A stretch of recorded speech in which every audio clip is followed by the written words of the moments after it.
So hello बच्चों, कैसे हैं आप सब। आई होप आप सब बढ़िया होंगे। तो बच्चों, आज है हमारा part number 2 of chapter number 5 double entry system. बच्चों, इससे पहले वाले पार्ट्स में हम ऑलरेडी कुछ चीज़ें डिस्कस कर चुके हैं। हम ऑलरेडी डिस्कस कर चुके थे कि पर्सनल अकाउंट क्या होके चलता है ना। हमने ये ऑलरेडी डिस्कस कर लिया।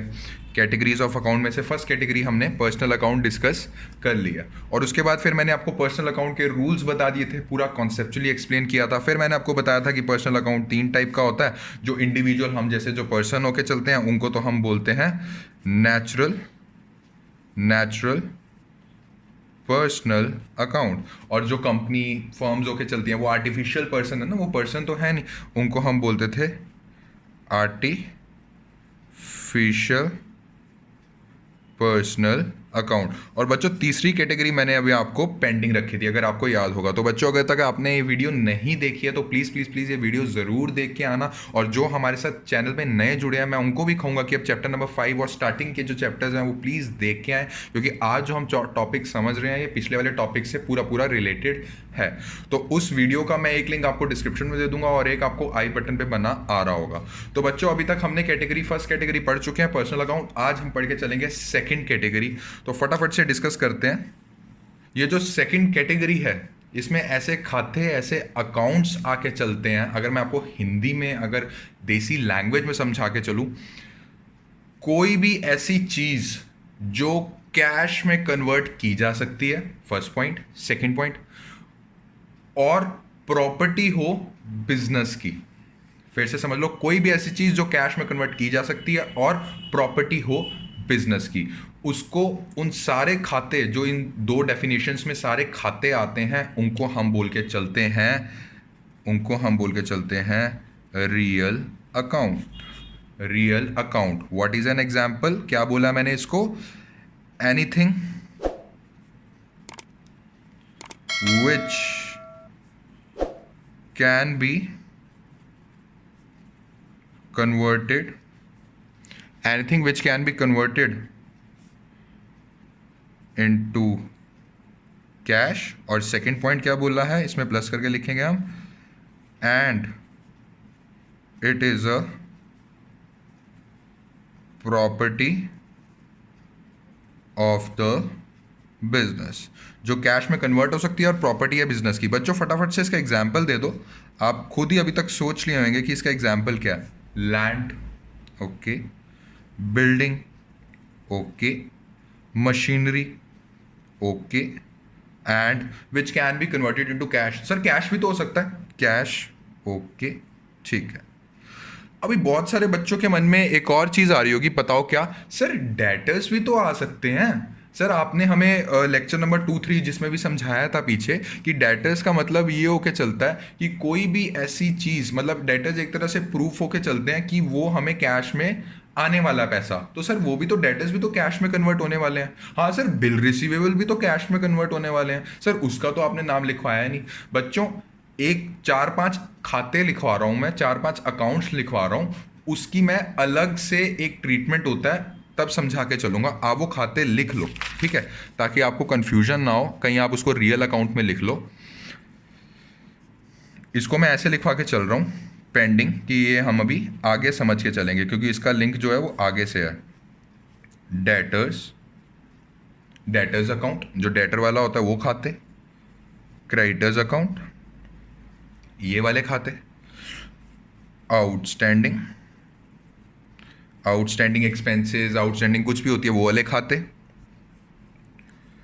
प्रीपेड, और वो वाले खाते। अभी 1 2 3 4, ये जो 4 तरह के खाते होते हैं ना, डेटर्स, क्रेडिटर्स, आउटस्टैंडिंग, प्रीपेड, अभी इसका मैंने ट्रीटमेंट नहीं बताया, और अभी इसका मैंने कौन सी कैटेगरी में आएगा ये मैंने ये भी नहीं बताया आपको। और इसका रूल तो बाद में ही बताऊंगा, जब पता लग जाएगा कौन सी कैटेगरी में आ रहा है। समझ लो, debtors, creditors, outstanding and prepaid, इसका अभी तक मैंने किस कैटेगरी में आएगा ये रूल नहीं बताया है, ठीक है। चलो back to story. So real account क्या होकर चलता है? ऐसी चीज जो anything which can be converted into cash and it is the property of business, for example land, building, machinery and cash.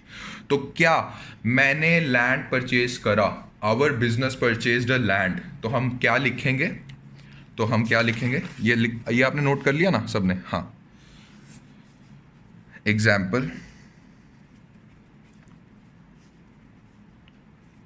और कभी भी कोई भी ट्रांजेक्शन है, गोल्डन रूल नंबर 1, अपने आप को बिजनेस कंसीडर करके चलो। अगर मैं बोल रहा हूँ purchase the land, that means आपने नहीं, हमने बिजनेस, जो हमारा बिजनेस है उसने लैंड परचेज करा, आपने आपको बिजनेस कंसीडर करके चलना है। Our business purchase land for ₹4 lakh. तो हम इसमें क्या करते थे? फर्स्ट ऑफ ऑल सर, इसमें हम करके चलते थे कि दो चीज़ें, हर ट्रांजैक्शन की दो चीज़ें इफेक्ट हो रही हैं सर। एक तो इफेक्ट हो रहा है लैंड, और सर एक इफेक्ट हो रहा है कैश। सो एक तो हो रहा है हमारा लैंड और एक हो रहा है हमारा कैश, ठीक है। तो हम क्या लिखेंगे? हम लिखेंगे, जब हमने खाता बनाना होता है, एक चीज़ हमें ये भी क्लियर है, हमने अकाउंट और अकाउंट लिख देते हैं। दूसरी चीज़ हम क्या लिखेंगे? लैंड परचेज कर लिया, ठीक है, और कैश चला गया। अब जैसे पिछली वीडियो में डिस्कस किया था, ले लिया, चला गया, खर्च कर दिए, ये वर्ड्स आपको अच्छे लग रहे हैं? This is not professionalism. So to add professionalism to account subject, हम चला गया, आ गया की जगह दो वर्ड्स यूज करके चलते हैं, डेबिट एंड क्रेडिट। ये बहुत अच्छे से एक्सप्लेन कर चुका हूं बच्चों पिछले वाले लेक्चर में। अगर अभी तक नहीं देखा, पिछले वाला लेक्चर देख के आओ प्लीज, ठीक है। तो इसका रूल बता के चलता है, रियल अकाउंट का रूल होके चलता है कि डेबिट आया गया में यूज करना है कि क्रेडिट आया गया में यूज करके चलना है, कि कितना आया कितना गया उसमें डेबिट आएगा, कि कितना आया कि कितना गया उसमें क्रेडिट आएगा। इसका रूल होके चलता है। तो इसका रूल क्या होके चलता है? Rule for real account. तो इसका रूल होता है डेबिट, डेबिट करो what comes in, and credit करो व्हाट गोज आउट। ये रूल लर्न करने के लिए ना एक एग्जांपल दिमाग में रख लो, किस चीज़ का मैंने आपको पहले ही बताया। रियल अकाउंट में कैश भी आता ना, कैश को आप ज़्यादा से ज़्यादा बच्चों क्या कर सकते हो? सर कैश को ज़्यादा से ज़्यादा या तो सर कैश बिजनेस में आएगा या तो कैश बिजनेस से चला जाएगा, उसी आधार पे तो ये रूल बना हुआ है। डेबिट कर दो what comes in, and credit कर दो व्हाट गोज आउट। कैश ज़्यादा से ज़्यादा आएगा या तो जाएगा बिजनेस से बाहर। अब समझ में आया? हाँ, समझ में आ गया। अब एक दो एग्जाम्पल है, और जो मैंने पिछली वीडियो में स्टेप बताए थे, मेरे को पता है उसमें थोड़ा टाइम लगेगा 4 स्टेप लिखने में, वो इसलिए लिखवा रहा हूँ ताकि आपका बेस तैयार हो जाए। आप स्ट्रेट अवे स्टेप नंबर 4 पे मत कूद जाना। अगर आपने स्टेप नंबर 3, 4 पे सीधा कूद गया, आपको नहीं समझ में आएगा। थोड़ा सा स्टार्टिंग में टाइम दे लो, उसके बाद जब अगले जैसे जैसे चैप्टर्स आते रहेंगे, आप सीधा स्टेप नंबर 4 अपने दिमाग में कैलकुलेट करके एंट्री कर दिया करोगे, ठीक है। तो अभी ये भी हम स्टेप से ही समझ के चलेंगे। तो एक एग्जाम्पल लेते हैं, purchased a furniture for cash ₹40,000। Step number 1 हमारा क्या होता था? Every transaction have an impact on 2 accounts. 2 account ढूंढो, कौन से? एक तो सर फर्नीचर, ठीक है, और एक सर हमारा होता है cash, okay. Step number 2, recognise करो कौन सी कैटेगरी ऑफ अकाउंट्स को ये दोनों बिलोंग कर रहे हैं। और मैं ये नहीं कह रहा हूं, अच्छा पहले चलो रिकॉग्नाइज करो। सर फर्नीचर सब प्रॉपर्टी है हमारी, सर ये तो रियल अकाउंट से बिलोंग कर रहा है। और सर कैश, आपने बताया कि जो चीज़ कन्वर्ट हो सकती है कैश में, कैश तो ऑलरेडी कैश होकर चलता है, सर ये भी रियल अकाउंट को बिलोंग कर रहा है। हाँ, इसमें मैं आपको ये बता रहा हूँ, ये मत घबरा जाना कि सर पिछली वाली वीडियो में तो सर एक ही अकाउंट, जो एक कैटेगरी का अकाउंट होता है वो एक बार आता है। ऐसी कोई दिक्कत वाली बात नहीं। अब ये रियल एक ट्रांजेक्शन में तो दो चीज़ें इंपैक्ट हो रही हैं, वो दोनों सेम कैटेगरी की हो सकती हैं और दोनों अलग अलग कैटेगरी ऑफ अकाउंट्स भी हो सकता है। जो अभी तक हम पर्सनल और रियल अभी हम पढ़ रहे हैं, एक और आगे आएगा, ठीक है, इसमें कंफ्यूज मत हो जाना। तो स्टेप नंबर 2, रिकॉग्नाइज कर लो कौन से अकाउंट को बिलोंग कर रहा है। स्टेप नंबर 3, रूल लिख दो ताकि दिमाग में रहे। सो रूल क्या था? डेबिट व्हाट कम्स इन, जो हमारे पास चीज आ रही है बिजनेस में उसको डेबिट कर दो, and credit what goes out, जो चीज जा रही है उसको क्रेडिट कर दो, ठीक है। ये रूल रखिए दिमाग में। और स्टेप नंबर 4 क्या था बच्चों हमारा? स्टेप नंबर 4 था एंट्री पास कर दो। अब देखो फर्नीचर जो है, जब फर्नीचर हम परचेज करेंगे तो वो आएगा, यस और नो। तो डेबिट व्हाट कम्स इन, जो चीज़ आ रही है उसको डेबिट कर दो। तो हम एंट्री पास करेंगे फर्नीचर, इसको अकेला अकेला पढ़ो, सेपरेट सेपरेट पढ़ो, ये नहीं कि तो बीच में इसको मिक्स नहीं करना, इसको सेपरेट पढ़ लो, इसको सेपरेट पढ़ लो। अब बात आती है कैश की, क्रेडिट व्हाट गोज आउट, जब फर्नीचर परचेज करा तो कैश कंपनी से बाहर गया, बिजनेस से बाहर गया, उसको हम करते हैं क्रेडिट। और मैंने आपको बताया है डेबिट को तो हम डीआर लिख लेते हैं अकाउंट के आगे, क्रेडिट को हम सीआर लिखते हैं, बट सीआर को ना जब हम लिखेंगे सीआर को हम 2 से रिप्लेस कर देते हैं, सीआर की जगह 2 लिख देते हैं, और जो 2 लिखते हैं हम अकाउंट के पीछे लिखते हैं, टू कैश अकाउंट। ठीक है, कितने से? 40,000 से एंड 40,000 से।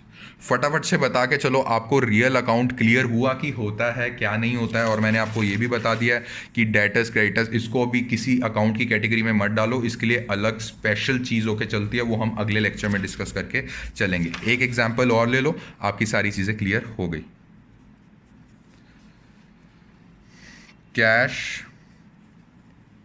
Paid to Ram ₹40,000, cash paid to Ram. अपने आप को बिजनेस कंसीडर करके चलो, हमारे बिजनेस ने कैश दे दिया राम को। Okay, so step number 1, 2 accounts कौन से इफेक्ट हो रहे हैं सर? एक तो कैश हो रहा है और एक सर राम हो रहा है। क्या इसको कैश बुलाओगे? नहीं सर, इसको कैश अकाउंट बुलाएंगे क्योंकि इसका खाता बनता है अलग से। स्टेप नंबर 2, कौन कौन सी कैटेगरी को बिलोंग कर रहा है सर? कैश, प्रॉपर्टी, सर ये बिलोंग कर रहा है रियल अकाउंट को। सर राम, सर ये तो पर्सनल अकाउंट को जो हम ऑलरेडी पढ़ के आ चुके हैं सर, क्योंकि राम एक इंडिविजुअल है। ये हो गया हमारा पर्सनल अकाउंट। स्टेप नंबर 3, अलग अलग रूल लिख दो, बार बार बोल रहा हूँ, इसको सेपरेट देखो, इसको सेपरेट देखो, मिक्स करोगे प्रॉब्लम हो जाएगी। रियल अकाउंट का क्या था? डेबिट करो व्हाट कम्स इन, ये डीआर लिख रहा हूँ, आप पूरा डेबिट लिख लेना, what comes in, and credit what goes out. Okay, और पर्सनल अकाउंट क्या क्या था? डेबिट करो द रिसीवर, जो रिसीव करता है, और क्रेडिट करो द गिवर। ये थोड़ा सा रिसीवर मैंने थोड़ा वो लिख दिया, आप समझ जाओ, ये रिसीवर है। डेबिट करो रिसीवर, क्रेडिट करो द गिवर।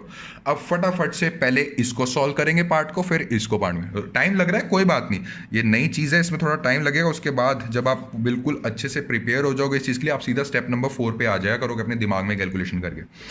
सो फर्स्ट हम देखते हैं कैश को, cash paid to Ram. Cash एक तरह से हमारे बिजनेस से जा रहा है। क्रेडिट व्हाट गोज आउट, एक चीज तो क्लियर होगी, हमने कैश को क्रेडिट करना है। क्या हम सीआर लिखते हैं? नहीं सर, सीआर की जगह 2 लिख देते हैं और कैश अकाउंट के पीछे लिख देते हैं। सो इसकी एंट्री टू कैश अकाउंट, ये वाला पार्ट क्लियर। अब इस पार्ट पे आते हैं अलग अलग करके। ये पार्ट कहता है राम पर्सनल अकाउंट, राम ने रिसीव कर लिया, हमारे बिजनेस ने पैसा पे कर दिया, कैश पेड टू राम 40,000, तो राम एक रिसीवर है कि नहीं है? है। Debit the receiver, credit the giver. क्या करेंगे? डेबिट द रिसीवर, हम कर देंगे राम अकाउंट डेबिट। और डेबिट को कैसे लिखते हैं? डीआर से। ये हो गया हमारे पास 40,000 और ये हो गया हमारे पास 40,000, ये हमारी एंट्री हो गई। समझ में आया रियल अकाउंट? और उसको पर्सनल अकाउंट का मैंने जो क्वेश्चन दिया है समझ में आया? कुछ भी समझ नहीं आया, please do comment in the comment section, we will reply you as fast as possible. वैसे कोई डाउट आना नहीं चाहिए, मैंने प्रॉपरली अच्छे से आपको एक्सप्लेन किया है। अब आपका काम ये है कि इसको रिवाइज करो, अपनी अपनी जो रिस्पेक्टिव बुक्स हैं उसमें से एग्जाम्पल्स उठाओ। अभी सिर्फ पर्सनल और रियल अकाउंट के एग्जाम्पल्स उठाओ, उसको सॉल्व करो। कुछ भी प्रॉब्लम आ रही है तो हमसे डाउट पूछो। You can also message us on our Instagram page, okay ना, and do follow our Instagram page, क्योंकि उसमें हम रेगुलर अपडेट्स देते हैं अबाउट आवर अपकमिंग वीडियोस। ठीक है, तो इसको आप रिवाइज करिए। जो हमारी लास्ट कैटेगरी है वो हम डिस्कस करके चलेंगे नेक्स्ट लेक्चर में। एंड बच्चों, अगर ये लेक्चर आज अच्छा लगा है तो do like, share and subscribe, ताकि ये वीडियो ज़्यादा से ज़्यादा बच्चे देख सकें। Thank you.